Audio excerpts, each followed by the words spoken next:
Hello there, it's Mark Brough from Merit, just to give a further update on works here at the new Berwick Hospital site.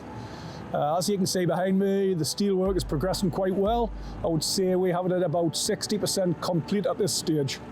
Piling will be finished this week just before Christmas. That will allow us to complete the pile caps, the ground beams and the remainder of the foundations, which will in turn allow us to finish the last of the main steel structure.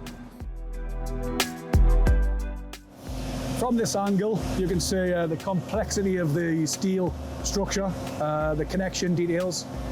The top of the concrete pillars there is essentially the ground floor height. About 4.5 metres up, the horizontal beam sections, that will form the undercroft of the first floor, and then likewise above onto the rooftop.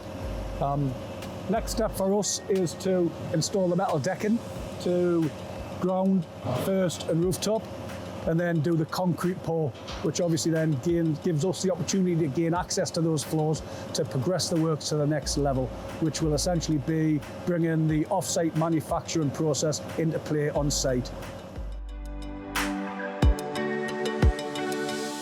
The last live ward block on site here at Berwick was decanted a couple of weeks ago, which allows us to move into the next phase of works early in the new year, which is essentially to demolish the ward block. That will create more space for us to then install the last of the structural steelwork to form the outer envelope of the building. After that, we will progress with the external walling systems and then look to bring our M&E services into play.